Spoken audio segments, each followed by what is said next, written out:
दोस्तों, अगर आप आयुर्वेदा में विश्वास रखते हैं और स्वदेशी प्रोडक्ट की मुहिम में आप भी शामिल हैं तो फिर तो राजीव दीक्षित जी को जरूर जानते होंगे।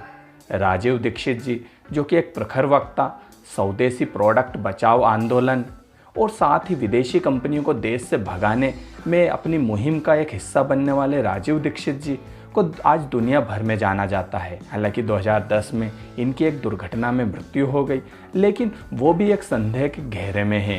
राजीव दीक्षित जी के बारे में मैं बताऊं तो शुरू से शुरू करते हैं। इनका जन्म अलीगढ़ में हुआ था और इन्होंने अपनी स्कूली शिक्षा इलाहाबाद से बीटेक किया और फिर इन्होंने भारतीय प्रौद्योगिकी संस्थान कानपुर से एमटेक किया।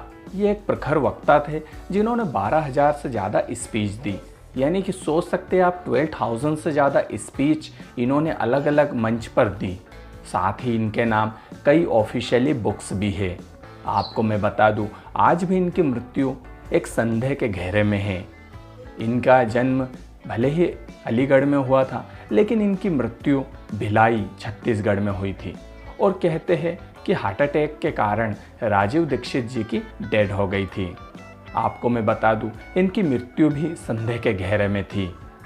शुरू से मैं शुरू करता हूं तो कहते हैं जब राजीव दीक्षित जी की मृत्यु हृदयघात से हुई थी, यानी कि हार्ट अटैक से हुई थी, तो फिर इनके सिर पर जब इनको इनके घर लाया गया तो इनके सिर पर एक काली पट्टी क्यों बांधी गई थी। हालांकि वो काली पट्टी किसी ने भी खोलकर नहीं देखी और जब काली पट्टी के बारे में पूछा गया तो बताया गया कि ये तो वैसे ही बांध दी गई। लेकिन आप जरा सोच सकते हैं, जिनके हृदयघात से मृत्यु हुई हो उनके सिर पर काली पट्टी क्यों बांधी गई। हालांकि यहाँ तक कहा जाता है कि उनकी मृत्यु स्वाभाविक मृत्यु नहीं थी, बल्कि उनकी हत्या करी गई थी। आज भी वहाँ गुत्थी उलझी हुई है। कई लोग सीबीआई बिठाने की बात करते हैं, कई सीबीआई जांच की बात भी मांग भी उठा चुके हैं, लेकिन आज भी उस बात पर अभी तक पर्दा डला हुआ है। हम भी इस वीडियो के माध्यम से यही आपसे कहते हैं, यही संदेश देना चाहते हैं कि राजीव दीक्षित जी की सीबीआई मृत्यु कि राजीव दीक्षित जी की मृत्यु की सीबीआई जांच होनी चाहिए और सच का सच सबके सामने होना चाहिए। खैर, वो बात अलग है कि अब काफ़ी समय गुजर चुका है। अब हम राजीव दीक्षित जी के बारे में और कुछ बताते हैं। दोस्तों, आपको बता दूं, राजीव दीक्षित जी एक प्रखर वक्ता थे। इन्होंने अपनी स्पीच में आयुर्वेदा का बहुत ज़्यादा जिक्र किया है। इन्होंने hair falls, blood pressure, heart attack, लकवा, आपकी त्वचा, झुर्रियाँ, स्किन प्रॉब्लम, इससे रिलेटेड बहुत सारे स्पीच दी है। साथ ही इन्होंने आयुर्वेदा में ऐसे उपचार बताए हैं जिन्हें आप अपनाकर इन सभी प्रॉब्लम से फ्री हो सकते हैं। आज भी राजीव दीक्षित जी के बारे में कई यूट्यूब चैनल चलते हैं, कई ऐसी स्पीच हैं जो राजीव दीक्षित जी के नाम पर बताकर लोगों को प्रेजेंट की जाती है। लेकिन आपको मैं बता दूं, एक वाकया था जब उनको हृदयघात हुआ था, जब भिलाई में एक हृदयघात हुआ था पहला वाला, तो उनको वहाँ भिलाई के सरकारी हॉस्पिटल में ले जाया गया था।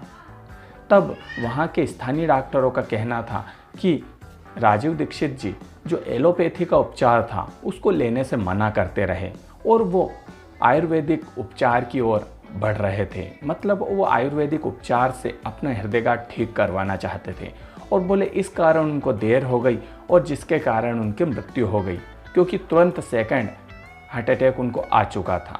अब इन सब बातों में कितनी सच्चाई है वो तो इतिहास के पन्नों में गुम हो गया।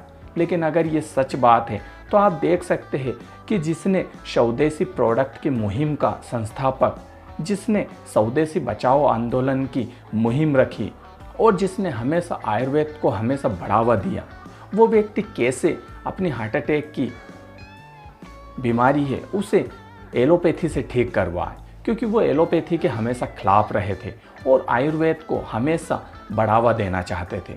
और इसी कारण ये बात सत्य भी हो सकती है। अब ये तो समय बताएगा अगर इसके बारे में कभी कुछ खुलासा होता है। लेकिन आपको मैं बता रहा था कि आयुर्वेदा में आज भी बहुत ज़्यादा शक्ति है। राजीव दीक्षित जी इसी मुहिम को आगे बढ़ाना चाहते थे और यहाँ तक उनकी मौत का यहाँ तक बोला जाता है कि राजीव दीक्षित जी जब एक बार स्वदेशी आंदोलन के साथ जुड़े थे और विदेशी कंपनियों को देश से भगाना चाह रहे थे, तो सभी विदेशी कंपनी उनके खिलाफ हो चुकी थी और वो कहीं ना कहीं अपना पतन आने वाले समय में देख रही थी। क्योंकि जिस तेज़ी से देश भर में राजीव दीक्षित जी लोगों को स्वदेशी आंदोलन के साथ जोड़ रहे थे और स्वदेशी प्रोडक्ट को अपनाने के बारे में बता रहे थे, उससे तो यही लगता है कि उन कंपनियों को मन में डर भरा गया था और हो सकता है कि कहीं ना कहीं उनकी मृत्यु भी इन्हीं बड़ी बड़ी कंपनियों के वजह से हुई और हो सकता है उनकी मृत्यु में इन बड़ी बड़ी कंपनियों का कुछ हाथ हो। वो तो हम भी नहीं कह सकते, लेकिन हो सकता है कुछ भी। तो हम यही कहना चाह रहे हैं कि राजीव दीक्षित जी एक प्रखर वक्ता थे, जो आज अगर हमारे बीच होते तो देश की मुहिम और कुछ होती। आयुर्वेद आज भी, और आयुर्वेद आज कई गुना बड़ा हो जाता। साथ ही स्वदेशी बचाओ आंदोलन, साथ ही स्वदेशी कंपनियां भी उनके कारण आज फल फूल रही होती। तो दोस्तों, इन्हीं शब्दों के साथ राजीव दीक्षित जी को सत सत नमन। और दोस्तों, इन्हीं शब्दों के साथ राजीव दीक्षित जी को ये वीडियो समर्पित। मिलते हैं किसी और नेक्स्ट वीडियो में, तब तक के लिए जय हिंद।